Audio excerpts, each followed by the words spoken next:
નમસ્કાર, હું છું ગોપી ગાંગર અને આપ જોઈ રહ્યા છો નિર્ભય ન્યૂઝ. આપણી સાથે અત્યારે એડવોકેટ મેહુલ બોગરા જોડાયા છે. ચૈતર વસાવાની ધરપકડ કરવામાં આવી, ત્યારબાદ તેમના 5 દિવસના રિમાન્ડ માંગવામાં આવ્યા, પણ કોર્ટે રિમાન્ડ ન આપ્યા અને હત્યાનો પ્રયાસ કરવો અને એ પણ પાણી પીવાના ગ્લાસથી, આ પ્રકારના આરોપ પોલીસ દ્વારા લગાવવામાં આવ્યા છે. એડવોકેટ મેહુલ બોગરા આપણી સાથે જોડાયા છે. મેહુલભાઈ, શું કહેશો? જે પ્રકારે, કારણ કે ત્યાં આમ આદમી પાર્ટીના નેતાઓ તો કહી રહ્યા છે કે આ રાજકીય કિન્નાખોરી રાખીને આરોપ લગાવવામાં આવ્યા છે. હું વિપક્ષમાં નથી જતો, પરંતુ જો આ બાબતે, સંપૂર્ણ ઘટના બાબતે લીગલ પોઈન્ટ ઓફ વ્યૂ પરથી જ વાત કરીએ, જે હું છું બિલકુલ. વકીલ અને સામાજિક કામ કરું છું, એટલે સામાજિક લેવલે અને થોડી ઘણી રાજકીય લેવલે જ્ઞાન ધરાવવું છે. તો આજે એફઆઈઆર છે, કોઈ પણ ગાંડો માણસ પણ વાંચે ને તો સ્વાભાવિકપણે દેખાય આવે કે એક સારું well example false and fabricated FIR કોને કહેવાય, તો આ એફઆઈઆર વાંચીને આપણે શીખી શકાય. અને મારી ઉપર અનગિનત છે, એટલે મને ખ્યાલ આવી જાય એફઆઈઆર વાંચીને કાયદાકીય વ્યક્તિ તરીકે કે આ ફેબ્રિકેટેડ એફઆઈઆર છે. ક્રાઇમને વધારે ગ્રીવિયસ બનાવવો હોય, ગંભીર બનાવવો હોય, તો આપણે શું કરાય, તો કે એમાં 109 દાખલ કરી દો. હું મારી ઉપર વીતેલી જ કહું છું તમને બેન, કે જ્યારે મારી ઉપર સાજન ભરવાડ દ્વારા હુમલો થયો હતો આજથી 2 વર્ષ પહેલા, ઉપરા છપરી 15 લાકડીના ઘા મારા માથા ઉપર મારવામાં આવ્યા હતા. એમાં અટેમ્પ્ટ ટુ મર્ડર દાખલ કરવા માટે જે 109 ની ધારા અત્યારે છે, એ 307 તે સમયે દાખલ કરવા માટે બપોરથી લઈ અને રાત્રે 11 વાગ્યા સુધી લોકોએ ધરણા કર્યા હતા સરથાણા પોલીસ સ્ટેશનની અંદર, જે હકીકતમાં અટેમ્પ્ટ ટુ મર્ડર હતી. તો ત્યારે ધરણા કરવા પડ્યા છે.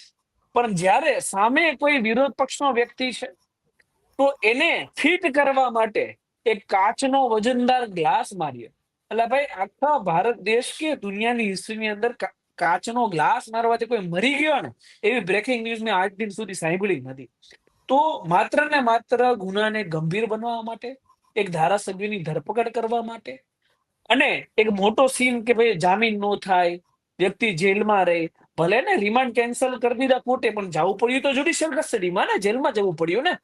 તો માત્ર ને માત્ર 5-7 દિવસ એને જેલમાં કઈ રીતે રાખી શકાય કે ભવિષ્યમાં એ વિરોધ કરતા પહેલા એકવાર વિચાર કરે. આવી એક મનોવૃત્તિ સાથે આ fools and fabricated FIR A file થઈ છે, એવું હું 100% ખાતરી સાથે કહી શકું.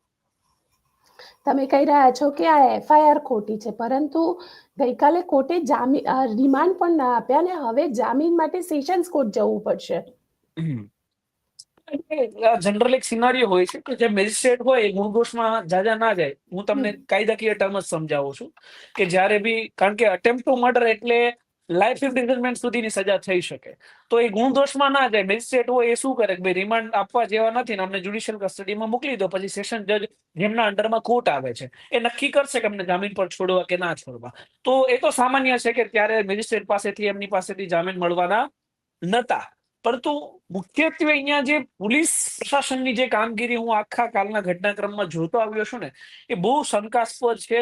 અને આપણને એક દુઃખ થાય કે જે પોલીસ કર્મચારી સંવિધાન અને કાયદાઓની શપથ લઈ અને નોકરી મેળવે, જે લોક સેવાનું કામ કરવો જોઈએ, એક પર્ટિક્યુલર પાર્ટીની સેવા કરે, વકીલોને કોર્ટમાં ના જવા દે, કોર્ટે ગેટ બંધ કરીને ઉભા રહી જાય.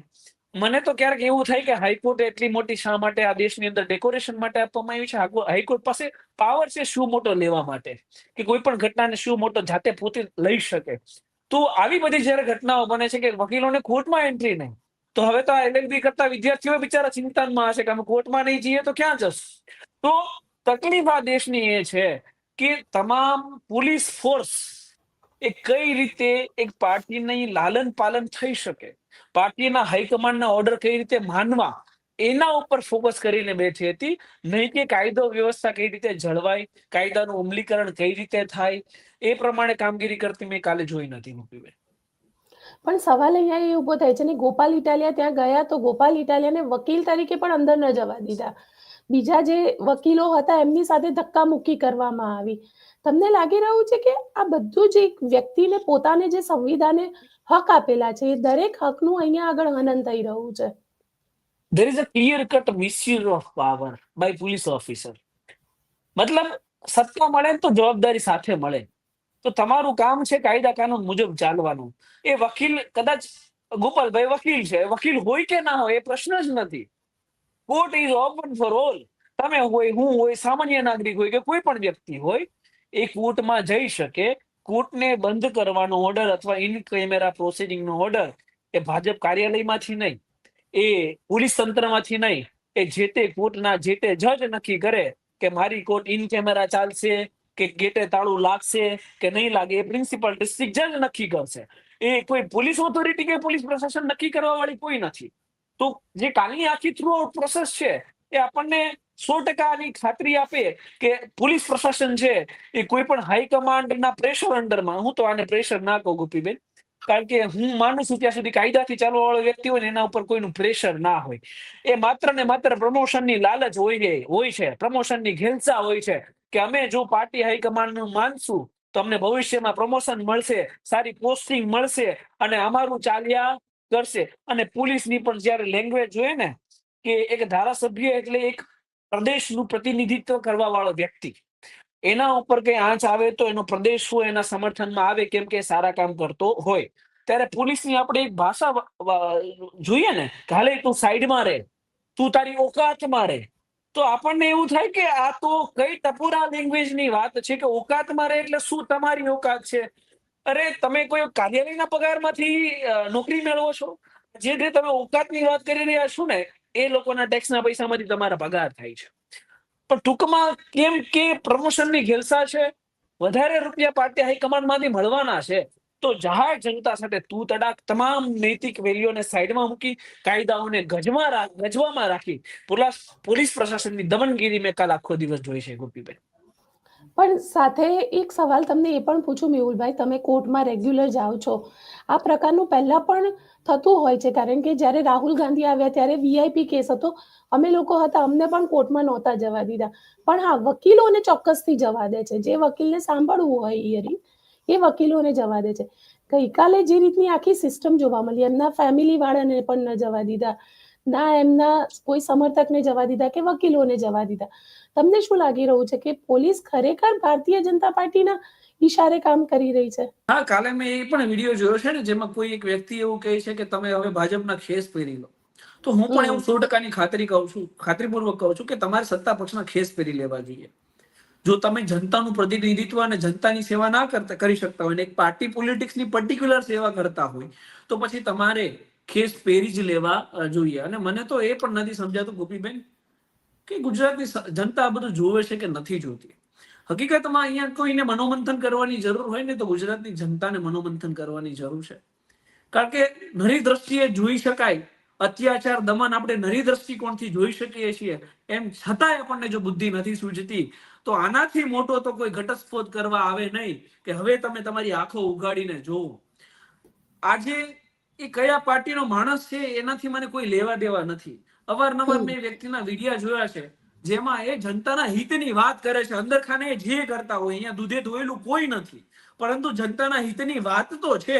એ કેમેરા સામે કરતા હોય તો ભલે કેમેરા સામે કરતા હોય પણ કરે તો છે. તો જો જનતાના હિતની વાત કરે છે તો એને જેલ ભોગવવી પડે છે, એને ફેબ્રિકેટેડ એફઆઈઆર ભોગવવી પડે છે. તો જનતાને આગળ આવવું પડશે, સમર્થનમાં આવવું પડશે. જો નહીં આવો ને તો હું 100%ની ખાતરી આપું છું કે એ વ્યક્તિને એ પણ આવડતું હોય કે સત્તા પક્ષ સાથે મળીને કઈ રીતે ભાગભટાઈ કરાય.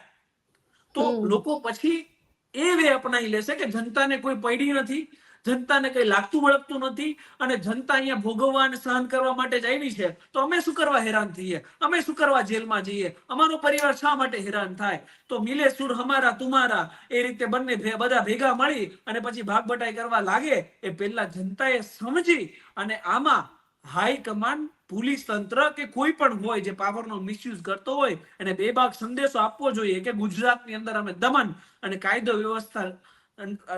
વ્યવસ્થા નિષ્ફળ જાય એટલી કોઈ પણ પ્રકારની કામગીરી ચલાવી નહીં લઈએ. મેહુલભાઈ, એક સવાલ તમને એ પૂછીશ કે હવે આમાં કાયદાકીય વ્યવસ્થા શું હોઈ શકે? સેશન્સ કોર્ટમાં જવાનું છે, પણ આ પહેલા પણ એમના ઉપર એક અટેમ્પ્ટ ટુ મર્ડરનો કેસ થયો હતો, ફાયરિંગ કરવાનો કેસ થયો હતો વન વિભાગના કર્મચારી ઉપર. હવે આની લીગલ રેમેડી શું હોઈ શકે? લીગલ રેમેડી એવી હોય છે કે જ્યારે કોઈ પણ ફોલ્સ એન્ડ ફેબ્રિકેટેડ એફઆઈઆર થાય ત્યારે તમે આર્ટિકલ 226 મુજબ હાઈકોર્ટમાં આર્ટિકલ 32 મુજબ ડાયરેક્ટ ક્વોશિંગ પિટિશન ફાઇલ કરી શકો. ક્વોશિંગ પિટિશન એટલે કે એફઆઈઆર રદ કરવા માટેની અરજી, સાદી ભાષામાં. તો એ તો એમની લીગલ ટીમ જાણતી જ હશે ને, એ પ્રોસેસ કરે ના કરે મને આઈડિયા નથી. બીજી બાબત એ છે કે સંકલન મીટિંગ હતી, એટલે કે હમ. એક ધારાસભ્ય પોતાની ડ્યુટી અદા કરવા માટે ગયો હતો, ત્યાં કે ના તો કોઈના કોલર પકડવા ગયો હતો. સંકલન બેઠકમાં જ્યારે ધારાસભ્ય જાય ત્યારે એ ઓફિશિયલ પોતાની ડ્યુટી એક જનસેવક તરીકે, એક પ્રદેશના પ્રમુખ તરીકે, પ્રતિનિધિત્વ તરીકે એ જનતાનો અવાજ ત્યાં રજૂ કરવા માટે ગયા હતા. તો જ્યારે કોઈ પણ ધારાસભ્ય એ પોતાની ઓફિશિયલ ડ્યુટી ડિસ્ચાર્જ કરતો હોય અને એ દરમિયાન એની જો ધરપકડ થાય, તો એ ધરપકડ અથવા એની ઉપર થયેલી એફઆઈઆર, એની માટે ગવર્નરની પરવાનગી જોઈએ અને જોઈએ. જે આ કેસમાં કંઈ જ થયું નથી. તો જે પણ પોલીસ કર્મચારીઓ હોય એમની ધરપકડ કરી છે, જે પણ પોલીસ કર્મચારીઓ હોય કાયદાથી ઉપરવટ જઈને કાર્યવાહી કરી છે, તો એના ઉપર પણ BNS 199 મુજબ કાર્યવાહી કોર્ટમાં થઈ શકે. તો એમની લીગલ ટીમ જાણતી હશે ને, એ પ્રોસેસ કરે ના કરે આપણને આઈડિયા નથી. પરંતુ હા, અહીંયા એ પણ પ્રશ્ન છે કે જ્યારે કોઈ ધારાસભ્ય બલાત્કાર કરે ફોર એક્ઝામ્પલ, તો એ એની ઓફિશિયલ ડ્યુટી નથી, તો એમાં પોલીસને કોઈની પરવાનગીની જરૂર ના હોય, સીધી ધરપકડ થાય.